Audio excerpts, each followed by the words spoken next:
Bismillahirrahmanirrahim. Assalamualaikum warahmatullahi wabarakatuh.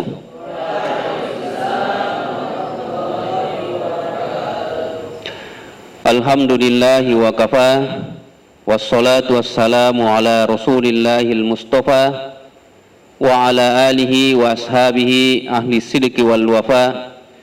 Asyhadu an la ilaha illallah wahdahu la syarikalah wa asyhadu anna Muhammadan abduhu wa rasuluh.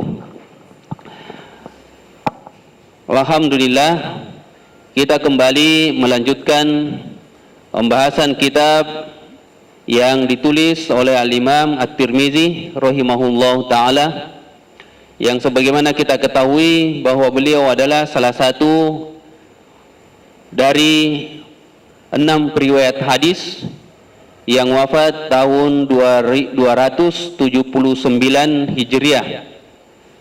Beliau sempat berguru kepada Imam Al-Bukhari, Imam Muslim, Ibnu Qutaibah, Ibnu Rawahai, dan lain sebagainya.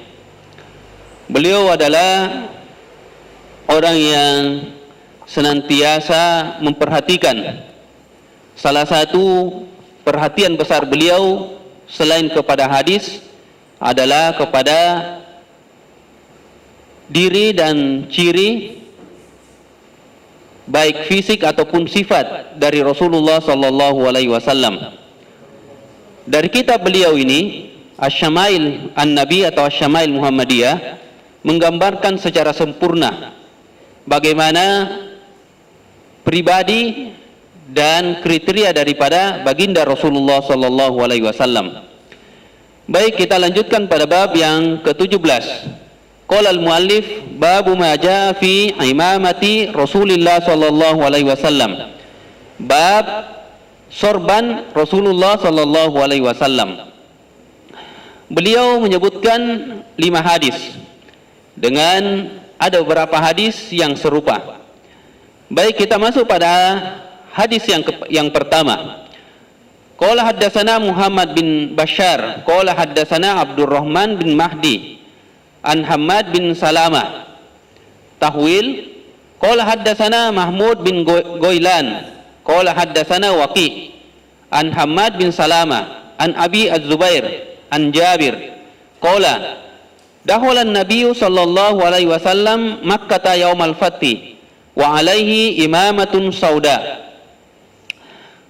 Muhammad bin Bashar menceritakan kepada kami. Beliau berkata, Muhammad bin Bashar menceritakan kepada kami. Ia berkata, Abdurrahman bin Mahdi menceritakan kepada kami. Dan Hammad bin Salamah, Muhammad bin Goilan menceritakan kepada kami. Tahwil, artinya Imam At-Tirmizi menuangkan atau menuliskan 2 sumber hadis. Yang pertama beliau dapatkan dari Muhammad bin Bashar. Kemudian yang kedua beliau mendapatkan dari Mahmud bin Goilan. Dan hadis ini semuanya bertemu kepada Abi Az-Zubair dan sahabat yang mulia Jabir. Beliau berkata, dakhalan nabiyyu sallallahu alaihi wasallam Makkah yaumal fathi. Rasulullah sallallahu alaihi wasallam memasuki kota Mekah pada hari pembebasan kota Mekah. Wa alaihi imamatun sauda. Sementara di atas kepala beliau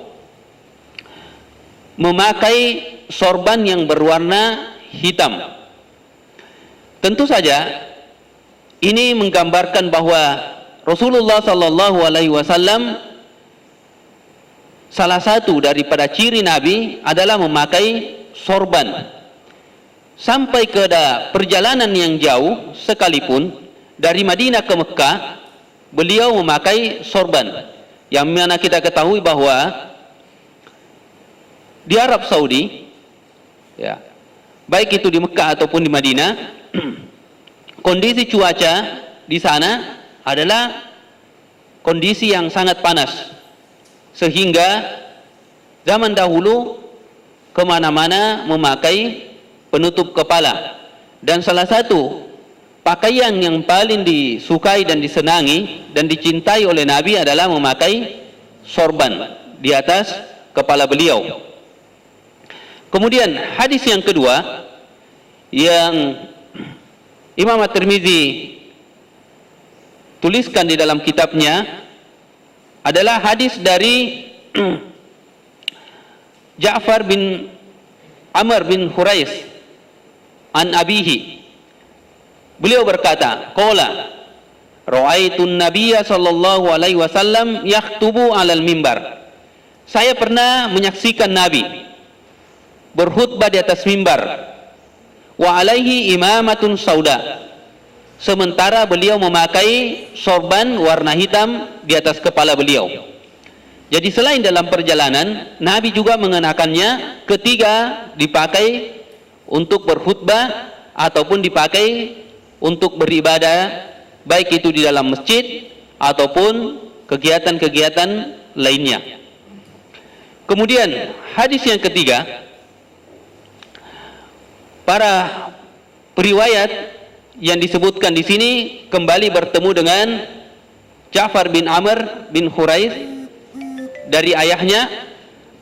Beliau berkata, anna Nabiya sallallahu alaihi wasallam, sungguh Rasulullah sallallahu alaihi wasallam khataban nas, beliau berkhutbah di hadapan para sahabat. Wa alaihi imamatun sauda. Sementara saya melihat Nabi sallallahu alaihi wasallam memakai surban di atas kepala beliau.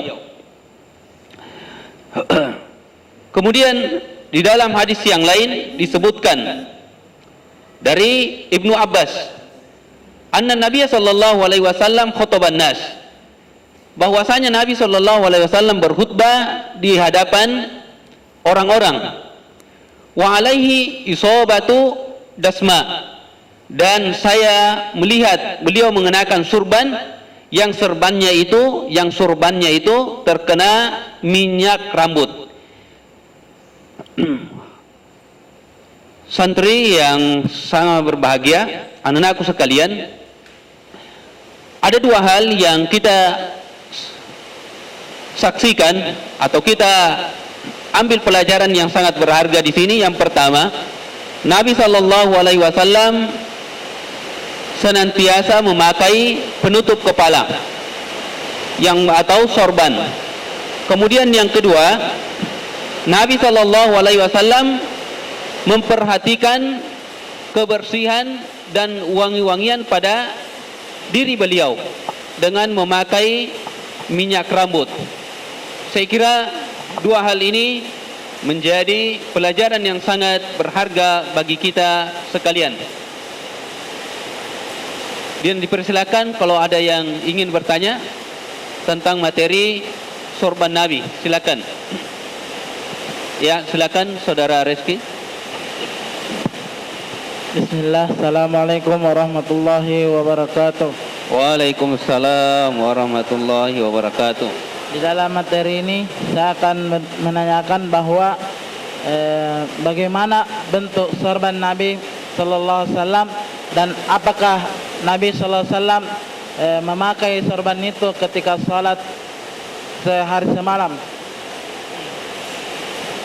Demikian, terima kasih. Assalamualaikum warahmatullahi wabarakatuh. Waalaikumsalam warahmatullahi wabarakatuh. Terima kasih kepada Saudara Rizki. Beliau bertanya bagaimana ciri daripada sorban Nabi SAW dan apakah beliau memakainya ketika sholat. Sebagaimana yang disinggung pada hadis yang telah lalu, bahwa Nabi SAW senantiasa memakai sorban baik dalam perjalanannya ataupun ketika berkhutbah. Maka tentu saja beliau juga memakai ketika beliau sementara dalam keadaan sholat. Kemudian bagaimana ciri sorban Nabi? Ciri sorban Nabi adalah beliau memakai di kepalanya dan ujungnya itu dibiarkan sampai pundaknya, dan ujungnya sampai pundak beliau Rasulullah sallallahu alaihi wasallam. Saya kira sangat jelas pembahasan kali ini, dan semoga kita mendapatkan faidah daripada hadis-hadis yang kita pelajari dan kita dengarkan pada saat ini. Dan semoga Allah Subhanahu wa taala mencurahkan rahmatnya kepada beliau dan kepada kita sekalian. Wabillahi taufiq wal hidayah. Assalamualaikum warahmatullahi wabarakatuh.